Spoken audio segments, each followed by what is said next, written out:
कुसुमपुर नामक एक छोटे से गांव में, जहां हरियाली और सुंदरता बिखरी हुई थी, एक किसान रहता था जिसका नाम रामू था।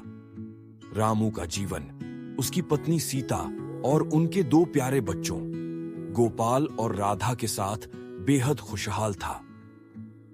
रामू का सबसे विश्वसनीय साथी उसका बैल मोती था। मोती न केवल रामू के खेत का सबसे महत्वपूर्ण हिस्सा था, बल्कि वह परिवार का एक अभिन्न सदस्य भी था। अपनी मेहनत और वफादारी के लिए जाने जाने वाले मोती ने कई वर्षों तक रामू के खेत में काम किया था, जिससे उनकी फसलें लहलहाती रहती थीं और उनकी आजीविका सुरक्षित रहती थी। एक दिन जब रामू सुबह खेत में काम करने गया, उसने देखा कि मोती असामान्य रूप से लेटा हुआ था और हिल नहीं रहा था। रामू के दिल में एक अजीब सी आशंका हुई। उसने जल्दी से मोती के पास जाकर उसे उठाने की कोशिश की, लेकिन मोती ने कोई प्रतिक्रिया नहीं दी। मोती की मृत्यु हो चुकी थी।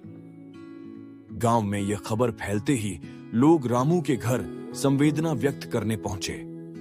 सभी ने मिलकर रामू और उसके परिवार को सांत्वना दी।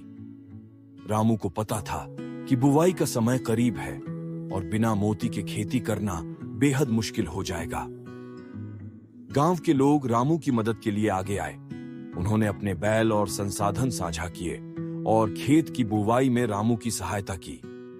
सीता और बच्चों ने भी अपनी पूरी मेहनत और लगन से खेत में काम किया। गांव वालों की इस मदद और समर्थन ने रामू को ताकत और साहस दिया। धीरे धीरे समय बीता और रामू ने एक नया बैल खरीदा, जिसका नाम उसने शेरू रखा। शेरू ने रामू के खेत में नई ऊर्जा और उम्मीद लाई।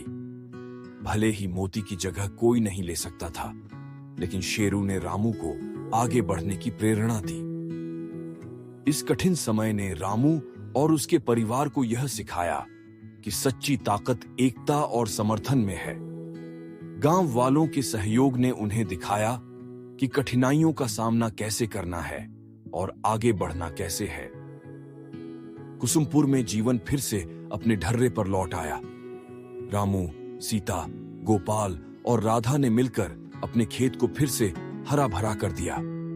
मोती की यादें उनके दिलों में हमेशा जिंदा रहीं और उन्होंने इस अनुभव से सीखा कि जीवन में उतार चढ़ाव आते रहते हैं, लेकिन सच्ची खुशी परिवार और समुदाय के साथ जुड़ी रहती है।